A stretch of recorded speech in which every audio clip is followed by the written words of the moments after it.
he can make us a carrot stick. We're tobacco! No, we are not tobacco. We are Robert Downey Jr. He was so high he was crawling into people's windows. Now he's Iron Man.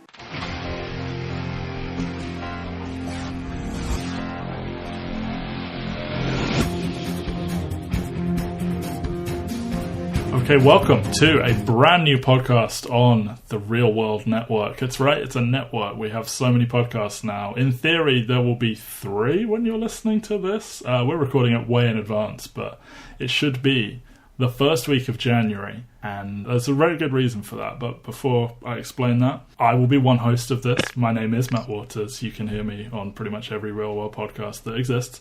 And I will be joined not by Mike Thomas, but my good compatriot, Ben Phillips, co-host of Pitch Please, and he talked about the Emmys once. Ben, how are you this evening? I am good, thank you. How are you? I'm good. You know what? Mike never asks me that, so I'm already enjoying this more. It's that ingrained British politeness that... Exactly. We're so John Oliver. Right, so let's just cut to the chase here. Way back when me and Mike were doing X-Men podcasts, Mike and Matt's Excellent Adventures, you can find that on YouTube and SoundCloud and entertherealworld.com. And when we were doing Batman, we actually got a lot of requests from strangers on the internet, strangers on the internet, to do the Marvel films. And Mike was always a little bit resistant. He preferred doing them as articles, our little, 8 questions about whatever. I don't know if it was just like the task of going all the way back through them or whatever, but for better or worse, Ben and I have decided to take up the challenge.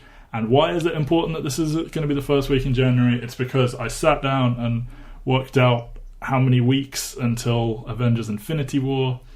And it turns out, if my maths is right, there will be 1 episode per entry in the MCU. And it will culminate in the 10-year anniversary of the MCU. And the 10-year anniversary of the release of the film we're going to be talking about first, which is Iron Man, released May 2nd. 2008. So hasn't that all worked out well? I would have liked to have done Marvel Mondays, but Ben pointed out the anniversary will fall on a Wednesday. So welcome everyone to Ben and Matt's Marvellous journey. I don't know, that's a work in progress, that title, we'll see. That should be a cool logo and stuff by the time you hear this. You've got enough time to work on a design. I do. I say me, I don't make them. Thank you, Saskia Parks, for making all of our logos. So, Iron Man is the first entry in the MCU. But before we can even talk about that, there was no MCU back before 2008. It was a very different world. There weren't 800 superhero movies a year. Matt was a lot sadder than he is now because there weren't 800 superhero movies a year. Close at that point. I was sad in 2008 because the last 2 years had some pretty terrible superhero movies. That's true.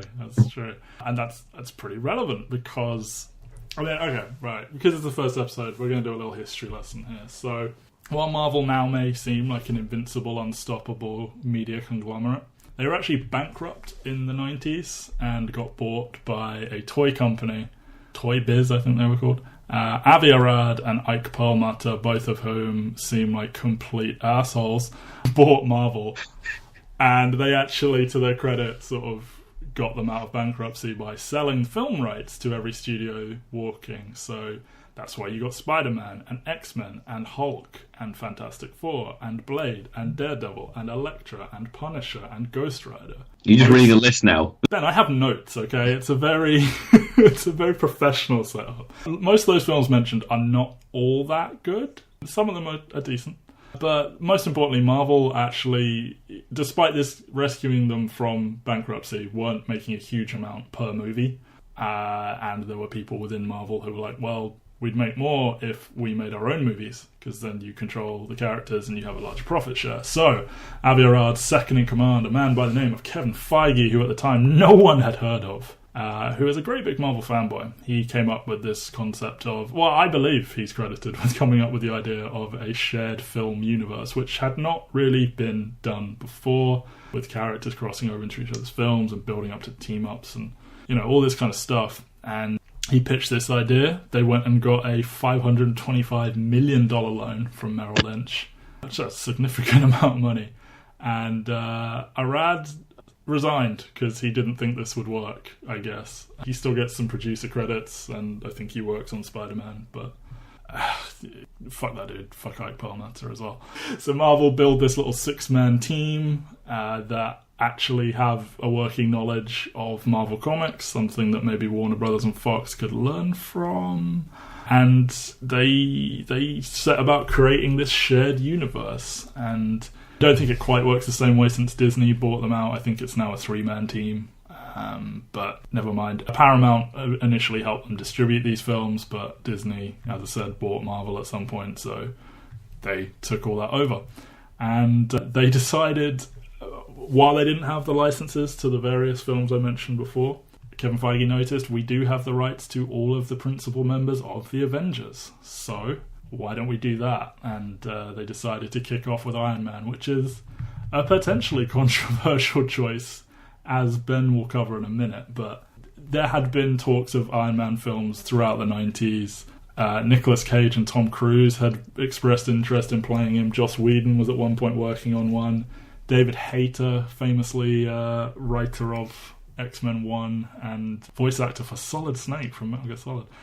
They all, had a go at an Iron Man film. I think Quentin Tarantino was involved at one point. And 30 different writers passed on writing Iron Man because they just didn't have faith that this Marvel Studios thing would work out. They didn't have faith that the Iron Man character would be, mainstream enough. We take it for granted now that Marvel exists, but not many film studios just start up.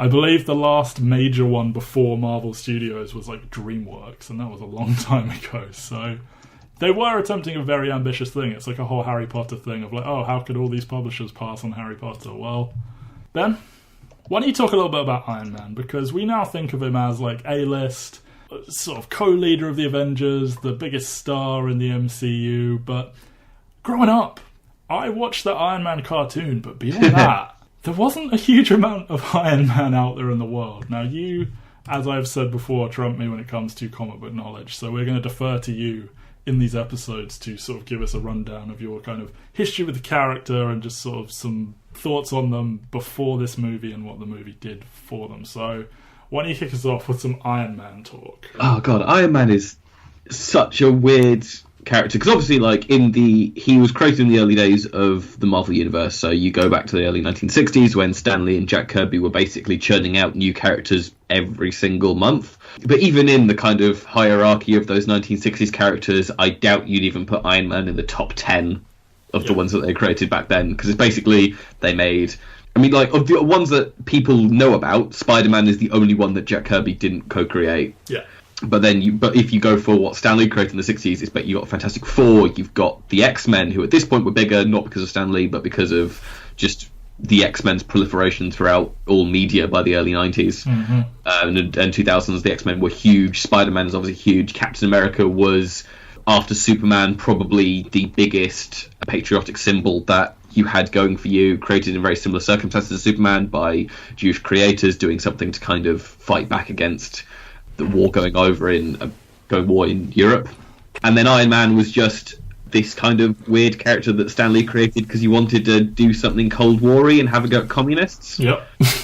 By fighting the Mandarin.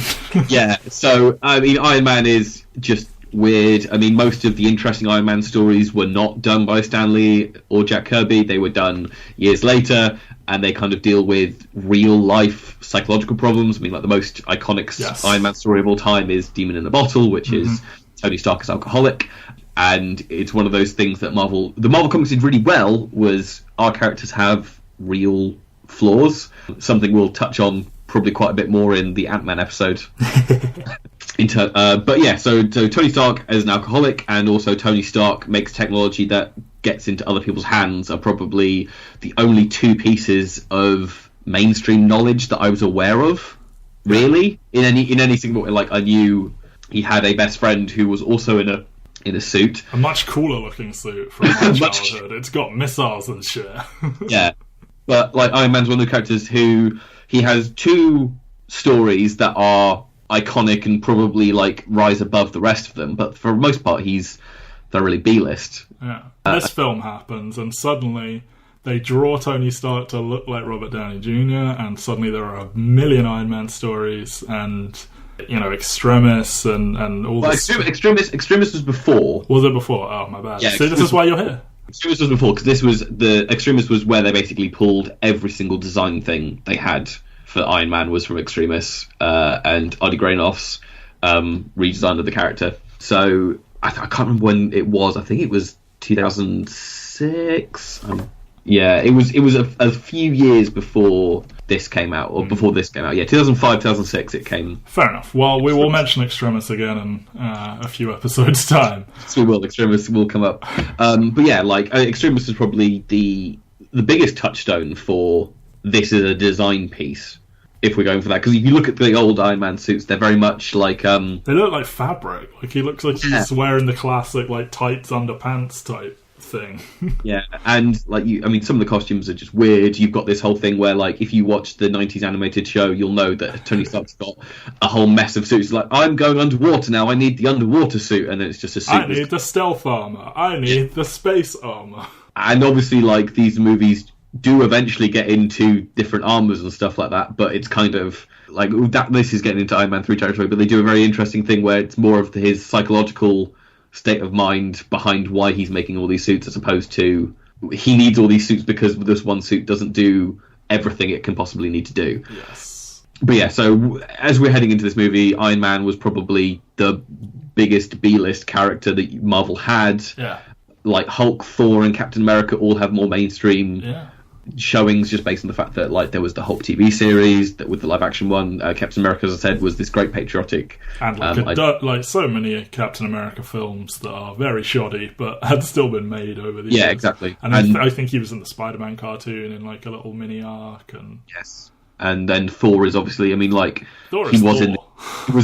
He's Thor, but he was also in the Hulk TV series. There is a movie which is explicitly called Hulk versus Thor, it's called Thor Ragnarok. Yeah. But yeah, so Iron Man it's a weird choice. He is one of the founding members of the Avengers, but so was Ant-Man. So was Ant-Man, and Ant-Man doesn't get a show up in the first Avengers movie. No, but while this movie is being made, Edgar Wright is somewhere in the world tinkering on his Ant-Man story, which unfortunately will never exist. Yeah, it's an interesting choice, because I think there is love for the Iron Man character. I think there are people in the world who are I really loved reading Iron Man comics when they were kids.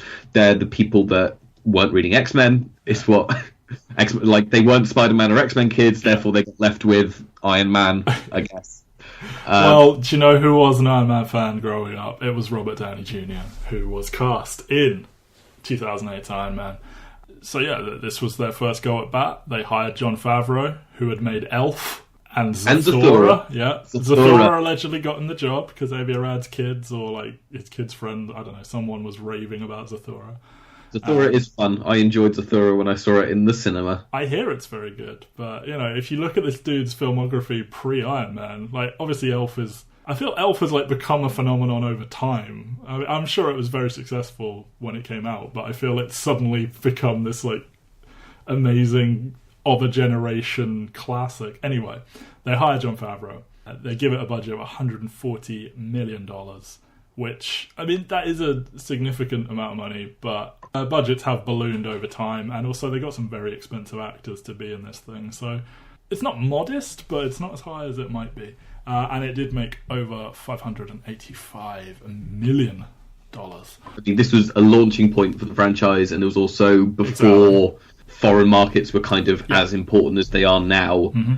Nowadays, a Marvel film opens, and it's probably going to make that region, whether it's good, bad, how famous the character is, whatever. This is from nothing. A hero that most people don't know about, a main star who is on his second comeback from a lot of legal problems, who, for however good an actor he had been, for how many things he had been in, had never been in a huge, huge blockbuster project. And this changed that. But it's also someone in that Marvel actively didn't want to be in the movie. Jon Favreau had to fight for him, yeah. I think it's written into his contract, or it probably isn't anymore, but for a long time it was he couldn't have his full amount of money until he'd finished filming, because he just not turned up to so many things during his... That has definitely not been the case now, considering he's got the 1% of the box office gross in his contract now, whatever it is. And I think he gets a flat $50 million fee for every appearance as Tony Stark. So, not doing badly now, Mr. Downey Jr. No. Although, the interesting part of that is that in this first Iron Man film, there was another actor who was better paid than he was. Do you know? Which of the main actors do you think was better paid than Downey Jr. was for this one? Jeff Bridges? No. Gwyneth Paltrow? No. Terrence Howard? Terrence Howard made more money for this movie than Robert Downey Jr. did. The maths of his pay just probably didn't add up. Right, so, what's it about? So, Tony Stark is a genius, billionaire, playboy, but most importantly not yet a philanthropist. He is the head of Stark Industries, who design and sell weapons. During a demonstration of his latest one in Afghanistan, he is captured by a terrorist group called the Ten Rings, which is a not-so-subtle nod to Iron Man's classic nemesis, the Mandarin, who is very hard to film, but we'll get to that. He's coerced into building his new missile for them, but he instead secretly builds a suit of armour in this cave with bare minimal resources, and he fights his way out and escapes. When he returns to America, he announces that they're no longer going to sell weapons because he's seen firsthand what they do to people. The company takes a huge hit. His business partner, Obadiah Stane, is not best pleased, but Tony doesn't give a damn. He starts working on a better version of his suit in his lab. It is delightful, and he builds the Iron Man armour. He also perfects the arc reactor technology that powers it, and also keeps him alive because he's got some shrapnel in his chest, which is different amounts of important as we go through, but hey. He finds out that his weapons are still being sold to terrorists, no less, and so he flies all the way to the Middle East, destroys them, kills the people using them, decides he wants to be a nice, good person. Meanwhile, Stane is revealed to have been the guy who paid the Ten Rings to try and kill him, and he wants to take control of the company. He reverse engineers a version of the Iron Man suit using his prototype he made in Afghanistan, and he steals Tony's arc reactor and almost kills him to do it, but hey. They have a big fight. It's a bit underwhelming. Tony has Pepper Potts overload the giant arc reactor that powers the factory, and that kills Stane. And then the film ends with a press conference wherein Tony is instructed by the government organisation SHIELD to deny his involvement in these events, but he very famously admits, "I am Iron Man," and then we get credits, and then we get the first of a never-ending cascade of post-credit scenes wherein Samuel L. Jackson turns up as Nick Fury and starts telling him about the Avengers, and movie history has changed forever. It's a very simple story, and I think that is tremendously to its benefit. It's not a huge cast. I mean, obviously there's a lot of people in it, but in terms of like characters that matter, we're talking like 5 or 6 here, and 4 of them are like huge. Well, Terrence Howard isn't like a star, but you know, he's a very good actor, very solid. You got 3 huge stars and Terrence Howard, who's very solid, and yeah, it just works as a starting point. And I think they made 3 huge decisions with this movie, and the first and most important one that would affect all of the MCU going forward is casting Robert Downey Jr. as Tony Stark. And as we talk about this cast, and just the movie generally, I think it begins and ends with casting Robert Downey Jr. as Tony Stark, because he absolutely fucking crushes it from the first scene. He is so charming, he's like such a cocky prick, but he's like demonstratively brilliant and funny, that it makes you root for him. Like, people like brilliant assholes. Well, phrasing. And, you know, even in his most sort of morally grey areas, he still has always had this kind of moral code where he just kind of... He's just a bit different in the way he goes about it. We'll see it as he interacts with more morally upright characters going forward, but... Robert Downey Jr. is Tony Stark. There's a reason they started drawing him to look like Robert Downey Jr. in the comics. He influenced everything, and he made himself Hollywood's like biggest star on and off since then, and commands a huge salary. But I think it's been worth it in spades for Marvel, because I mean, holy hell, they took chicken something else and made chicken salad with it. So, RDJ. You've kind of nailed it. It's like, I don't think there is a better piece of casting for a character in any of these MCU movies. No. From the ground up, I do not think you get better than him. And you can argue whether or not, like, it's just he was the right actor at the right time and he managed to change a role into fitting him. Mm-hmm. But the fact, I mean, like, when you hear what the production of this movie was like, based on the fact that, like, they got the plot of the movie down, and they kind of, like, got what they wanted to happen get down, but there was no dialogue. Nope.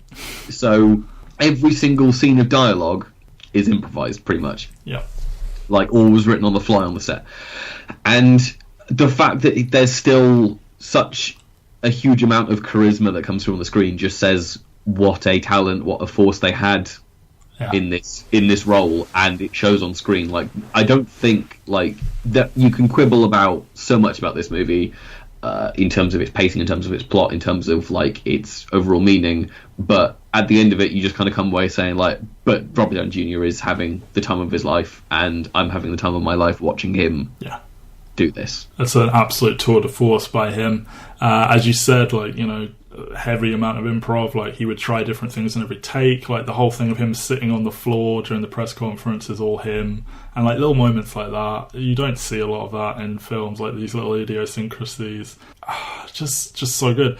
And I don't think it can be understated how good he looks on these fake magazine covers, and just how, like, believably famous he is in a way that some actors just can't pull off. Like, Christian Bale obviously is famous, but he doesn't look famous, you know? Like, Robert Downey Jr. in Iron Man, in those suits, he just looks like a wealthy, famous, like, playboy dude. And it works. Like, if they'd cast someone who, you know, was a good actor but just couldn't pull off that side of it, like, I just don't see that working. But there's just so much fun to be had, and I think we actually see it more going forward, just seeing him be rich in public, you know. I mean, you hear the kind of people they were looking at before this, and, like, you get the near ubiquitous rumor that Nicolas Cage was going to play Tony Stark, and it's like, all right, you can't be Superman and Tony Stark.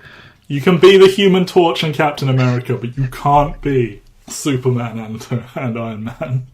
I mean, those two are too fundamentally different. Superman is supposed to be a bastion of, like, all that's great about America, and Iron Man is somewhat more flawed than that. And I don't think Nicolas Cage embodies either of those two ideals. And, like, you know, you talk about him being flawed, and, like, Jon Favreau's made no bones about that's, like, part of why he casted him. That Robert Downey Jr. has obviously had very public problems and has come through them, largely because of this movie. I mean, he was making good movies and was sober before this, but this is his, like, coming out party, as it were.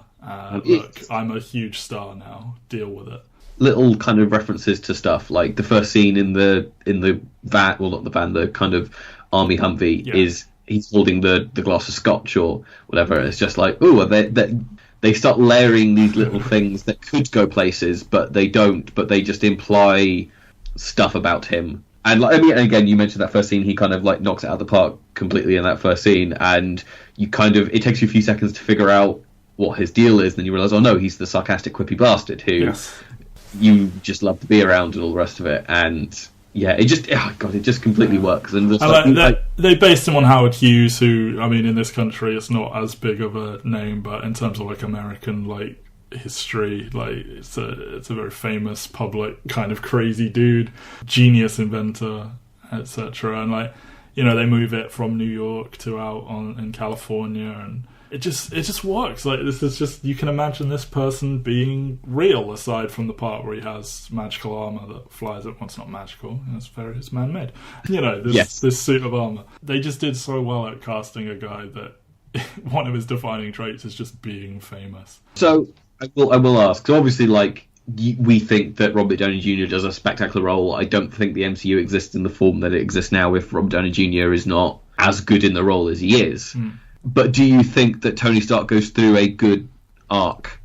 He has the world's tiniest little journey. He has, like, the kernel of a character development. Because, I mean, we see at the beginning, he's a little bit charming in his own way, but he's a little bit of an asshole. Not in, like, a overly destructive way. He's just entirely focused on profit. And then he goes through a very bad, traumatic experience. He sees a guy die. He sees his weapons being used for bad. And he has that public moment of reflection where he talks about his dad and what this company's about. And he just goes, no, done with that.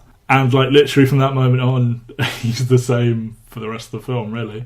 His relationship with Pepper doesn't really change all that much. I mean, you kind of... I don't know. I mean, it seems like the idea of them having a romance might be new, but maybe it isn't. It seems like there's always been the chemistry, etc. You know, he has this moment where he sort of sees his weapons being used, and then he just sort of stares vacantly into the distance and starts tinkering with his suit. The thing I found interesting last night is watching it, obviously, with the historical context of like where we were at in 2008 in terms of the war on terror and stuff like that.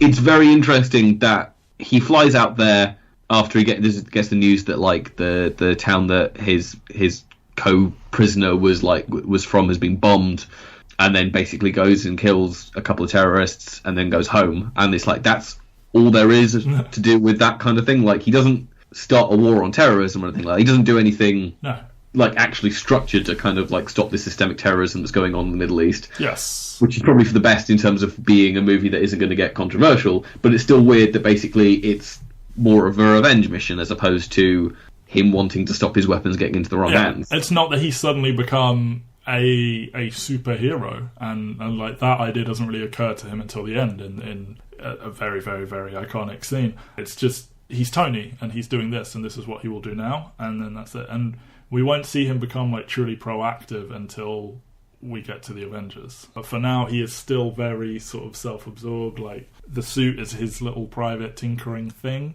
It's not really clear why he's doing it at the time, because when he starts making it, you know, there's no weapons to go destroy. There's no reason. I think he's just doing it because he enjoyed making it, and he's like, oh, I could make this better. Like, but it's also like, I mean, what he spends, is it 2 weeks, 3 weeks they mention, or yeah. Oh, and I believe he approaches Rhodey and gets turned away. So I took that to mean he was gonna potentially have Rhodey be the pilot and give it to the military. I don't know, or I don't know. I can see that. It's just one of those weird things where it's like, it's obvious they want to touch on contemporary politics at the time. Yes, but then they also don't want to get too entrenched in it because obviously it was still ongoing, the movie becomes serious if you basically say we're going to make terrorists the bad guys in our fun, light-hearted kind of. But he's not off to fight terrorism. He's off to fight these specific dudes who did this thing that involves him. But then you look at like the amount of weapons they got stockpiled and stuff like that, and you kind of have to take a step back and go like, this has to be a bigger network than this one village or this town or whatever that the British reporter is reporting on. I mean, but that's getting into like the original plan for the movie was to have the Mandarin, Tony's archenemy in the comics, be the big villain, and I think they realised the complications that would come from actually wholesale adapting the Mandarin. Yeah, it's a difficult character. So basically, let's make it the white businessman rather than the... Well, we will get to him, but we have people to get to first. I mentioned the romance with Pepper Potts. They got an enormous get, I think, in getting Gwyneth Paltrow to sign on to do this movie as Pepper Potts, Tony Stark's longtime sort of assistant, who kind of, as we will learn later, basically runs the company for him. But hey, well, I guess maybe Stain ran it more at this point, but I guess in between Iron Man 1 and 2. Yeah, she said that her brother was a huge Spider-Man fan, and she grew up around Marvel Comics, and she heard who was in it and who was making it. She didn't read a script because there wasn't a script. So well, I guess there was like an outline, but I've also heard that apparently she signed on also because the studio was about 15 minutes down the road, so she didn't have to travel and be away from her children. I mean, I think these are underrated factors that people never consider as fans of movies, but like, you know, if you've got a family and a house and you don't want to travel, like, fucking you do you, girlfriend. And also a husband at the time who was presumably touring with his massively popular band. Never heard of them. So, yes, I think she is absolutely excellent and sort of almost in some ways better than the MCU deserves. Like, yeah, she's really good, and I think she's got so much chemistry with Robert Downey Jr. It's disgusting how much chemistry they have. But I will say I think she's completely short-served in this. Oh, she is, but I feel this was entirely a let's do damage control on what Iron Man is and nothing more. Like, you mentioned like Tony's journey, like no one really has a journey. There's not really a huge theme in this movie. There's nothing that's like, you know, meaty. It's just this is what Iron Man is. And while she doesn't have a huge amount to do, those scenes with Tony are incredibly charming. as they sort of talk over each other, improving their way to greatness. Just all very realistic. The one scene there's a couple, them sort of awkwardly dancing together as one, but I really like the scene where she's changing his arc reactor and don't pull that up, you did it. Okay, well, I'm just going into cardiac arrest. But like then I think back to like her showcase scene is the one with her and Stain in the business office, whatever, and it's just kind of like, oh look, this is the scene we did to kind of make sure that Gwyneth Paltrow actually earns her paycheck. Yes. It's like, oh look, here's her solo scene where the two supporting actors get to have some fun. That literally, like, I think it's like the only scene in the movie that does not involve Tony in any way whatsoever. Well, they're on his computer in his office. True, but like it's not like when Rhodey's in the room talking to the other soldiers and like he's talking on the phone to Tony and they're talking about Tony. Like, indeed. Yeah, I think she's great. I think it's great they got her. I think she probably had fun making it, and she will do better things going forward, and then maybe do nothing ever again. Who knows? Well, she's an Avenger. I will say I did quite enjoy. Like, I just one of those little favourite moments that I forgot they did was that kind of like, so there's the scene where they have their dance and they go outside and they almost kiss, and then Tony goes back inside to get drinks. Yes. And then the plot gets in the way. Yes. And then because the plot happens, you kind of forget that like they're on this date.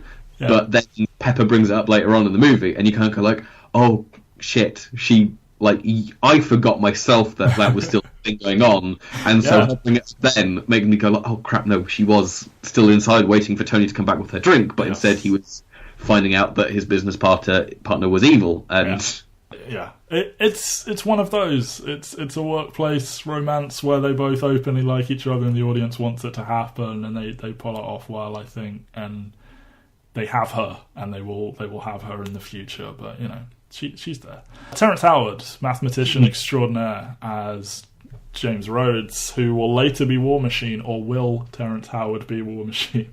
Jon Favreau openly said he looked to cast this role so that he could be War Machine in the future. He does the cute little next time thing when he looks at one of the suits. I think like that's the of all the references in this movie, like the little nods, that is the most explicit and the most kind of like cock teasy one that they do. Yes.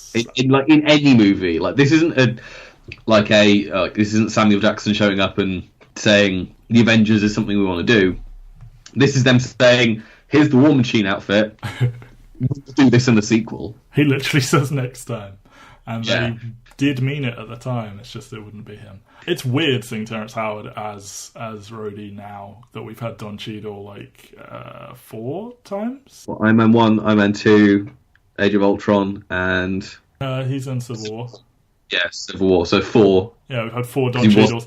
I maintain that Don Cheadle just looks like someone's dad and does not come off as like a military person whatsoever, regardless of the chemistry he may have with RDJ. I think Terrence Howard was better suited physically for this, but it's very strange seeing him now because I haven't watched Iron Man all the way through in a long time. It's constantly on television and I catch 10 minutes of it here and there, but it's interesting because this is one of the 2 big recastings. Yes. There are a couple of the smaller ones in like later movies and stuff like that, but like this and one of the next movies we discuss have the 2 biggest ones in the entire franchise, which basically like show how early on in development and how kind of like they were still figuring stuff out and all the rest of it. We'll talk about why he isn't in the next one when we talk about Iron Man 2, but let's talk about what he does do here. It's fine. I don't think he's knocking it out of the park. I don't think he's stinking up the joint. He has some funny little moments with Stark. I think my favourite moment in the whole film with him is Tony's in the suit and some jets almost shoot him down, and he's like, I'll just say it's his training exercise. And he goes, it's not that simple. And then it smash cuts to training exercise went wrong. Like that's his. I mean, but then I think like there's the scene on the plane where Tony's just like, oh, we'll have some sake and we'll drink and stuff like that. But again, like it's more of an editing thing as opposed to I don't think like his drunk acting is particularly. No, it's like spectacular. It's just kind of like they do it and it's like, it's a funny joke because they've done it and the way it's edited, but it's not funny because of the performance that Terrence Howard's giving. Again, like the cheeky next time comes off as being a little bit forced coming out of him. Like I can imagine another actor giving that and being like, it's a good like fuck yeah moment. I want to see War Machine because War Machine does have the like badass costume, but it still feels a little bit like just hokey and forced with how we're doing it. And again, there's so little for anyone to do in this movie that what you have to do is you have to coast on your charisma and your chemistry with everyone else. And it feels like Terrence Howard has the least charisma and chemistry with the rest of the cast. Like, I want to see Tony and Pepper talk. I want to see Tony and Obadiah talk. I'm fine watching Rhodey talk to Tony, but I feel like every single one of his scenes, you're waiting for it to go somewhere it doesn't.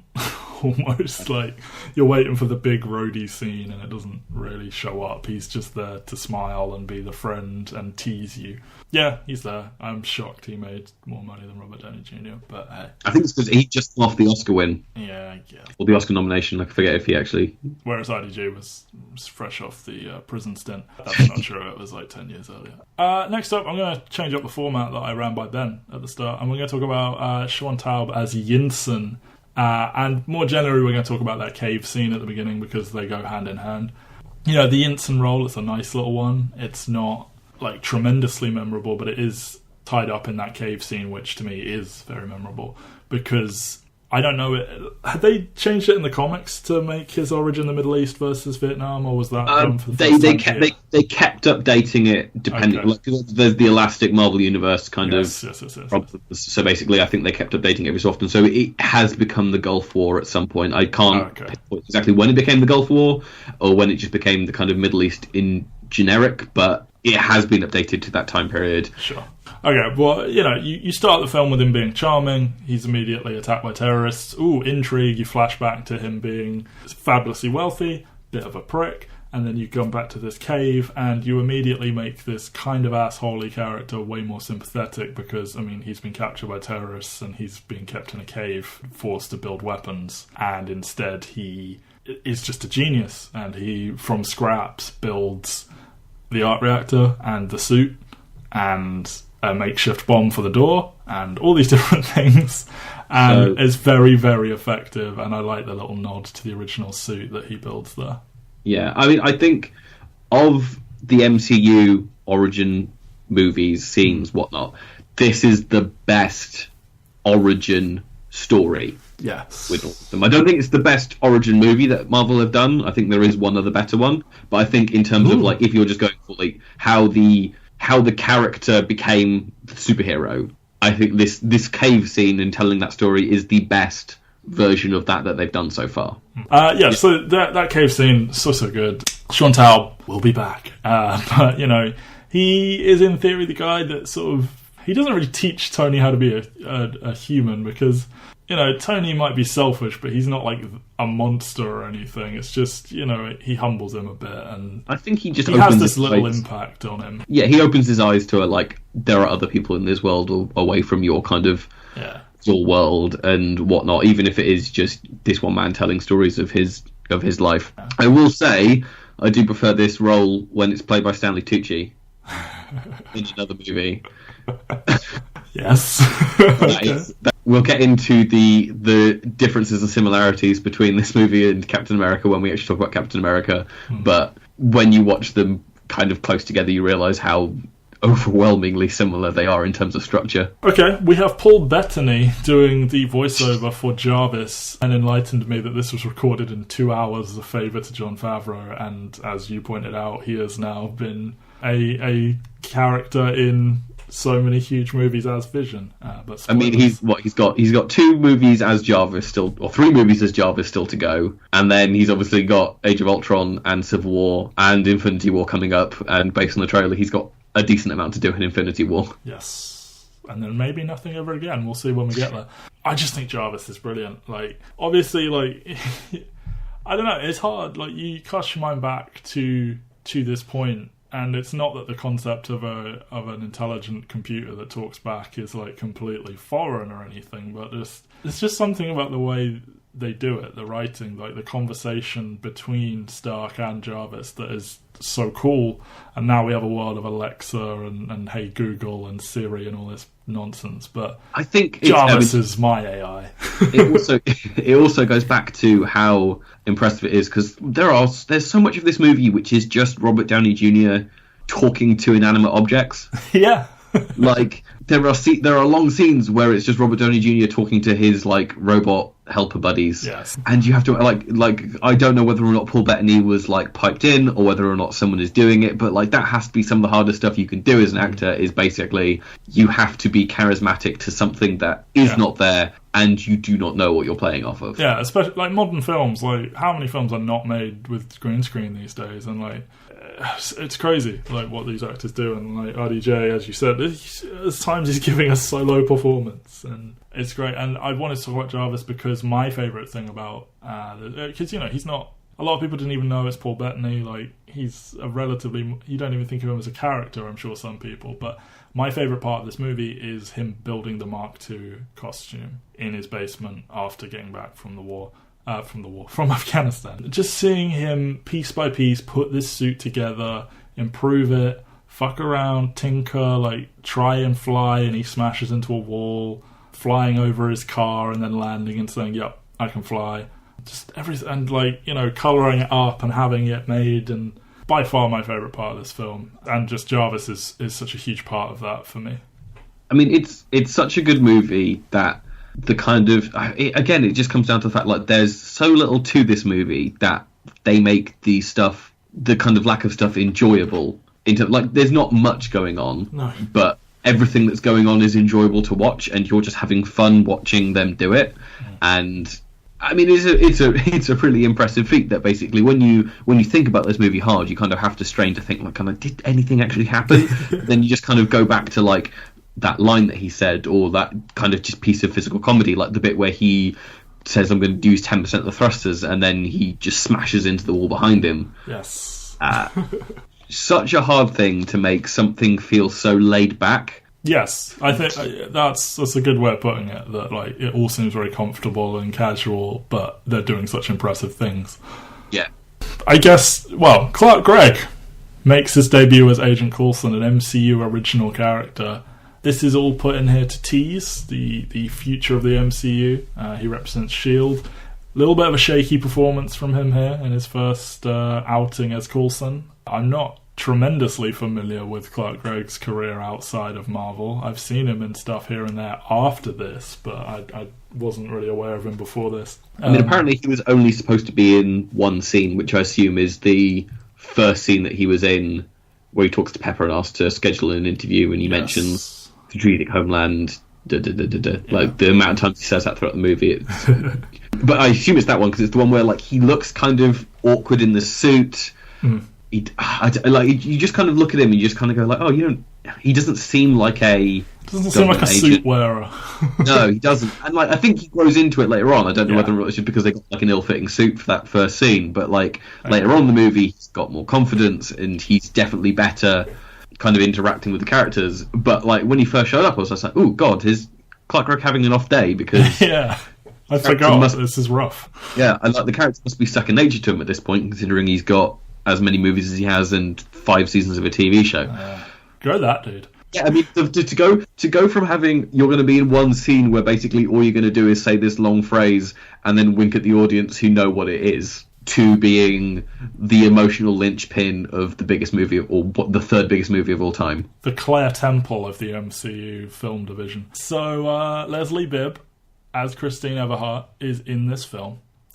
Jon Favreau, the director, plays Happy Hogan, who's Tony's sort of chauffeur. Is he in this movie? He's in it technically. He points out that the aforementioned Leslie Bibb is hot, and then he gets out of Jeff Bridges' way at one point. Like, it's amazing because like he has so much more to do in 2, 3, and Spider-Man: Homecoming. I was shocked at how little he's in this. Like it's just like, I mean, obviously you have to think that like this is probably, I mean, because he's directed and acted in stuff before. Yeah, Pete Becker, Friends, is what I knew him at. When I learned he was like a director, I was like, wait, what? But no, I mean, like I'm fairly sure he's got a decent role in Elf. It's not decent, but he's in it. Yeah, but like he's this is not like he's gone, I'm going to play this role and this is going to be my first time directing and acting at the same time. Okay, yeah, I see what you're saying. Yeah. Like he has. It's not like he was basically going like, oh, I don't want to give myself too much to do just in case I can't direct the scene. Yeah, at the but same time. there was probably a script for Elf, so.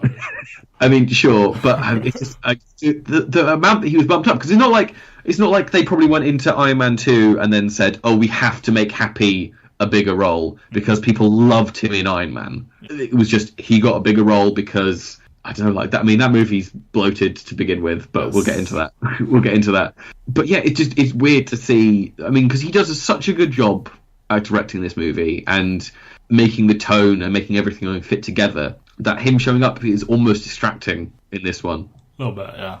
Oh, and Stan Lee in his first... He did cameos in the X-Men films, right? Oh, yeah. He's Spider-Man, he's in Fantastic Four, he's in X-Men. So this is not the first cameo, but this is the first MCU cameo. Yeah, and I feel they became, like, a thing in the MCU. They became a thing. He started showing up in movies for characters he didn't create, which is where I draw the line of being, like, some level of BS. Hey, where it's just... That man did so much. He can be in what he wants. So a big thing with Marvel movies, for as much as they're praised, and just superhero movies generally, there is a large criticism of movies, and a regular feature of this podcast miniseries is going to be called Villain Watch, and we're just going to keep track of how good or bad the villains are as we go. And our villain this time around is Jeff Bridges as Obadiah Stane, aka Ironmonger. Technically, of Raza, who was the leader of the Ten Rings. And when I watched it, I assumed he was going to become Mandarin, and I think that may have even potentially been a plan at one point. But the main villain here is Obadiah Stane. Jeff Bridges is quite a charismatic actor with a lot of presence, which is shocking news. He has shockingly little to really do. Like, he has a few scenes he can like chew up a bit and ham up in terms of I am an evil villain. But a lot of it's just standing next to Tony in a suit and sort of exchanging quips with him, and like apparently they cut a lot of his scenes. But I think while it's not necessarily like a compelling, it's not like a narratively rich character, because it's Jeff Bridges and because he's so incredibly like embodies the look of this character, and it doesn't look like Jeff Bridges has looked before, obviously, I think it really works. Like, for as much as I hate that a lot of Iron Man stories boil down to Iron Man fighting a knockoff Iron Man, I do actually think this is one of... I don't know if it's one of the better ones, but it's a pretty good performance, I think. And maybe that's just because, you know, maybe it's the Heller effect, where they just cast a really good actor and that made it good. I think that's a big part of it, is I think Jeff Bridges could do this in his sleep and just be kind of charismatic and good-looking, and oh my god, the suits are incredible. Like, I just kind of like got distracted every single time he was on screen. Like the scene where he admits to Tony that he's the one that's selling. Oh, with his little white scarf thing. His little white scarf is just like, oh my god, like. But yeah, like Jeff Bridges, he could do this in his sleep, and I think because the original plan was to have Ironmonger be the villain of Iron Man 2. And I think slow turn, the Harvey Two-Face. Yeah. I mean, similar to what they're doing with Doctor Strange, is kind of like you have someone who's his ally in the first movie, and then you turn them villainous in the second one.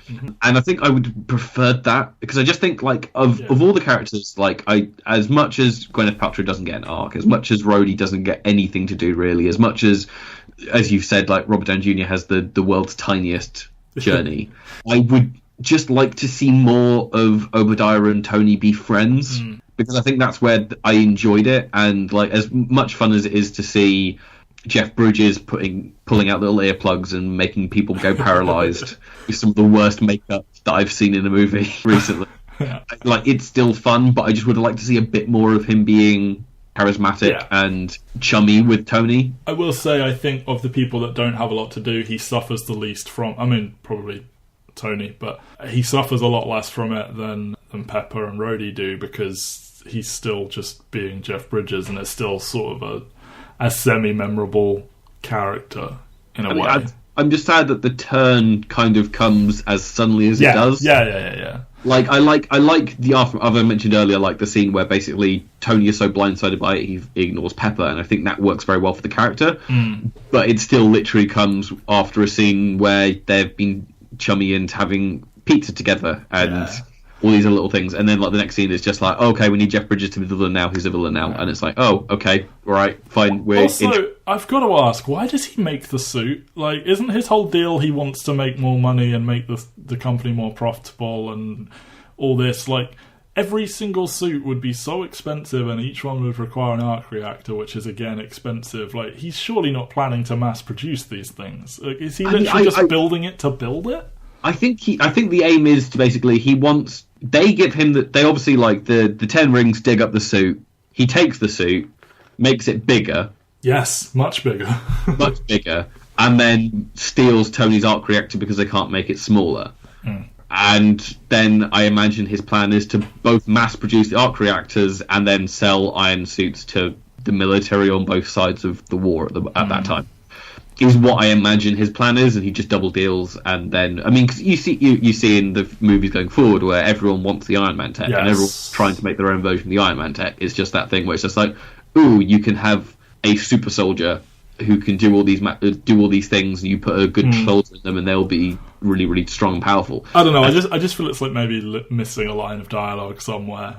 It just seems a bit generic super villainy. I will make a giant monster suit. Again, that's so much of what my issues with it is that it comes down to generic villainy. Because he seems actively excited about making the arc reactor. Yeah. And as they show in, again, future movies, that the arc reactor is this great piece of tech that starts to revolutionise all these different things. Like, it's a plot point in 2, it's a plot point in the Avengers. And you think you'd be able to make money, from just making that, but then his idea is like, no, we will also make this and also kill people.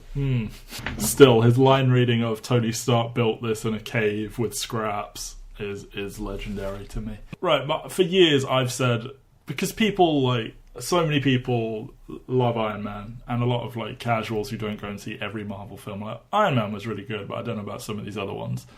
I always counter with the first half to 2/3 of it are great, but there's no heart to it, there's no themes, there's no journeys, and also that back end kind of sucks a bit, and we will be playing the game of good third act, bad third act, wherein a lot of Marvel movies do this, where they start really strong and then just the end becomes nonsense. This is not a good third act of a movie.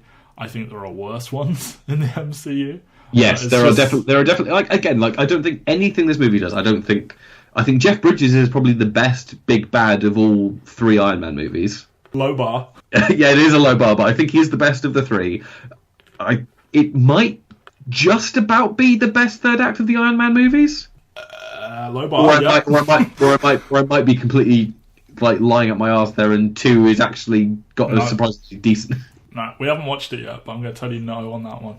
What's this versus a million Iron Man suits and the president hanging from a thing, and Gwyneth Paltrow having... Oh, I can't wait to do Iron Man 3. Alright, this is the most solid.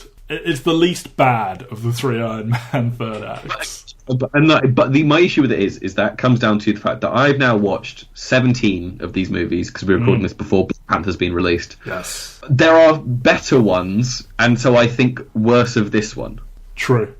It's when I saw it in the cinema, I was like, oh, cool, that was fun. It was just kind of not disposable, because I obviously still thought really highly of it. But then when I think about the superhero movie that came out a couple of months after this one, I definitely wasn't thinking about Iron Man as being the best superhero movie of 2008 by the end of the year. Yeah, a little film came out. Yeah. Tiny one. Nothing to write home about. If you go listen to the Tape Crusaders on entertherealworld.com, you can listen to our thoughts about it. Yeah, I just think they did the simplest thing possible in every sense with this, and it was the most paint-by-numbers ending. The bad guy gets his version of the suit, and they have to do a thing that blows it up. I don't know. It's not much of a fight. It's the back end isn't... It's just not as good. Bad third act, but not the worst one. No, it's if we were doing a ranking, it would be profoundly in the middle. Yes, it's aggressively mediocre, this film, in terms of the MCU generally. It did what it did. It laid a foundation for everything that's going to come afterwards. They had a lot of work to do to rehabilitate a whole character, and I don't even say rehabilitate. I think it just had to introduce. Yeah. So they had a lot to do there, and look, this film in a vacuum is not as good as other entries of the MCU. I put it in the middle to potentially just below the middle of the pack. A lot of people put it right near the top. Some people say it's the best one. Those people are high off their asses. I've got it like high middle is where I've got it in my personal ranking. I don't have the ranking to hand. I think you do, but we're gonna maybe do one as a site. Like me, Mike, and Ben will vote, aggregate it, and post it as a thing on the week leading up to Infinity War. So we'll get to that. But Mike's gonna ruin the rankings. He is, because he thinks that Iron Man 3 is bad, and he's wrong. He thinks Iron Man 2 is the best Iron Man film. I know, and he's wrong. Anyway, just a couple of little bits before we get out of here. One thing that I completely forgot to think about when making all my notes for this, just the look of the suit and the effects generally. Pretty good. Like, obviously it's going to get better, and, you know, special effects improve all the time, but I was not surprised, but, like, for a film that cost $140 million, and how much of that went to the cast, and, like, you know, some of the filming locations and whatnot. Pretty good looking film. Pretty good suit. Like, it's not, like, so incredibly obviously CG that it takes you out of it. I think the big issue is that it does set a visual template that's aggressively almost kind of pedestrian. Like, it doesn't do anything spectacular, and I think only recently are we seeing movies that actually try to do something different with the visuals. Sure.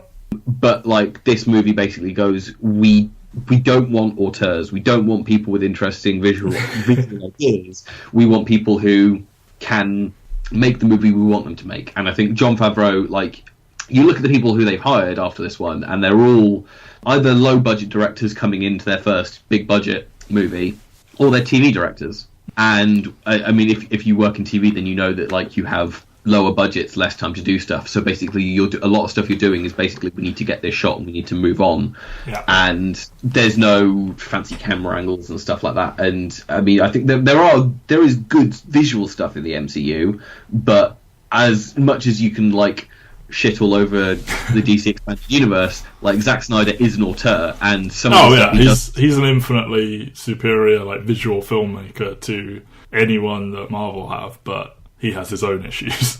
But I mean, that's kind of, again, like, if we're touching on, like, the kind of the weaknesses of the Marvel movies, is the villains aren't always that great, the third acts aren't always that great, and visually they're not.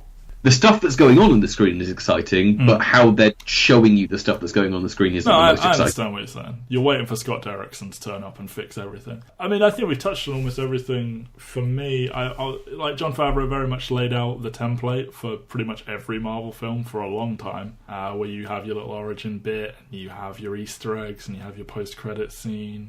I will say the decision to have it end with him saying, "I am Iron Man," I think was huge. I mean, again, when you look at the movies that have come up before now, on both sides, from DC and Marvel, so much of them are about secret identities. Like, Spider-Man's all about keeping a secret identity. X-Men's all about being cordoned off from the rest of the world. Superman, Batman, they're very much about the dichotomy between the man and the superhero. Yeah. And like the Fantastic Four in the comics are famously, like, public with who they are, but that's a bit different. I don't know if this was done in the comics before with Iron Man, but it certainly was different for a film. I don't think it was like Iron Man's one of those ones where it's like Iron Man is Tony Stark's bodyguard. Yes, I know they did that for a long time, but that's the historic thing. I don't think they ever did it in as big a way as, like, there was no Spider-Man unmasking himself during Civil War. Kind of level thing for Tony Stark. So I think this was mostly an idea from Kevin Feige, probably, because it's like, what can we do that's different to other superhero movies? Yes. Well, why don't we make our hero public? Yeah, it's huge. It gives him such a different feel to every other comic book character out there, wherein he is this public guy who revels in being Iron Man, and it's a strength, I think, of the second and third film, which, you know, have their problems, as we'll talk about, but just that decision here to have him go, "I am Iron Man," and you get the idea he wasn't going to do it until, you know, he's taking the questions and he's talking about heroism and everything, and I think, you know, he's like, "No, yeah, I like this idea. I like this idea of what I'm doing. I will be a superhero. I am Iron Man." And just this, you know, it speaks to how rich he is, how powerful he is, how brilliant he is, that he can just, he has the means to decide to do this, and he does it. It's like an inverse Batman, where like Batman sort of, his life's mission is to be Batman. It's all about that. This is just a guy who kind of decides, I will be this. And it's a theme that will come up again and again. You want to talk about the music, I think? I mean, barely. I mean, it's one of those things, like, the most interesting thing and stuff about the music in this movie is the fact that they got AC/DC, which I feel... Yeah, it goes hand in hand. So like, It does, but I feel like they hamstrung themselves with basically like, this is... They made the buying of kind of like other music too integral to the score, and then they basically went to Ramin Djawadi. God, I probably butchered that entirely. The guy who does the music for Game of Thrones. And basically told him to do like a metal soundtrack kind of thing. Yeah. And he was like, I've got this thing. Da, da, da, da, da. And they're like, we hate it. But yeah, like, it's so, like, because obviously, like, when you think of the movie, you don't think of the actual score at all. You think of Back in Black and Back in Black. Yeah, you think of all those songs. And so when you think of like the other superheroes, you like Superman, Batman have like these iconic themes. Like the Spider-Man theme's really good. And then you get to this movie and it's just like they set nothing up. Like, I'm trying to imagine a world in which Avengers happens and all the heroes have their like individual like, little orchestral music singers, and like when they show up they kind of like do that and then they combine into that Avengers theme song. And like the Avengers theme is the only theme that we have at this point, and I got chills when I heard it in the Infinity War trailer. 100%, yeah. Like, say what you want about Batman v Superman, that Wonder Woman theme that kicks in at the end did them wonders, and when you hear it again in Wonder Woman, it's great stuff. Like, there is one superhero theme that I do enjoy from these movies, and we will talk about that one in this movie. Okay. But I'm not going to spoil it now. Ah, interesting. To be honest, like, there's a lot that I want to talk about in a particular movie that is just basically me going to be gushing about how good this movie is and how everyone hates it. I'm very intrigued. Iron Man 3. It's not Iron Man 3. Okay. Alright, so one last thing to talk about. I mentioned it earlier. I mentioned it in sort of Favreau trying to build out this universe with Easter eggs and whatnot. In the post-credit scene, you have Samuel L. Jackson, pretty big star, 9-picture deal, unheard of at the time, and it's Nick Fury, and he goes, "You're not the only suit." The dialogue is not great, but I think Brian Michael Bendis wrote it. But he wrote 3 pages of dialogue, and they basically just cherry-picked certain lines that they wanted to use. He's like, "You think you're the only superhero? I want to talk to you about the Avengers," or something along those lines. Yeah. But the weird stuff about the weird thing I felt watching the scene yesterday was like, oh, you think you're the world's first superhero? You're entering a world of whatever, and then you kind of like you watch all the other movies and you go like, no, Iron Man's pretty much the first superhero. Yeah, like who are you referring to? Captain America has not been found yet, and if you're talking about Hawkeye and Black Widow, then he's talking about the Fantastic Four because Marvel are getting them back, and they're going to arrive back on Earth after being away for several years. You might have to edit that out, Matt. If this box deal falls through in the next week. Oh shit! Yeah, at the time of this recording, like we don't know if that happens or not. Shit, I will decide on that by January. I don't know. Like this scene, I saw Iron Man for the first time, like when this was all already well in play. Like I think Thor had even come out when I saw. Wait, you hadn't seen Iron Man by that point? No. What? I saw like Thor like the day after I saw the Avengers. I think Incredible Hulk I was aware. I knew like Iron Man was a thing, and like you know it was out there, and people were like, oh yeah, Iron Man's really good. And I was aware of Incredible Hulk and all that, and then I saw Iron Man. I was like, oh okay, and like it was already a plan. So I can't imagine seeing Iron Man for the first time and losing my shit when it's like, oh my god, they're doing stuff. I freaked the fuck out when it happened. I mean, there'd been rumours that there was something. Basically, like, at this point in the internet, it was basically people going, like, stay past the credits. And I like, ooh, what's it going to be? And me as the little comic book nerdy guy that I am, like, I'd read at this point Mark Millar's and Brian Hitch's Ultimates. And in that, like, the only reason they cast Samuel L. Jackson was because Brian Hitch drew the Ultimate version of Nick Fury as Samuel L. Jackson, and so basically they just went to Samuel L. Jackson and said like, hey, one version of this character looks like you, do you want to be in a 9-movie contract? And he's like, yeah, because Samuel L. Jackson, as we historically know, does not know how to turn down a movie role. But yeah, like, I'm just watching this scene and like, it's weird because you think there's not much cultural presence of the Avengers. No. Like, you know what the Avengers are if you know comic books. You know that they are the superhero team that Marvel has in comparison to Justice League. Yeah, But exactly. It's that, like, it's that they're Marvel's Justice League, but nowadays you sort of do the opposite, where people are like, oh, what's the Justice League? It's like, oh, it's like the Avengers, but DC. Yeah, but it's still weird to think that kind of like there wasn't an Avengers cartoon in the 90s.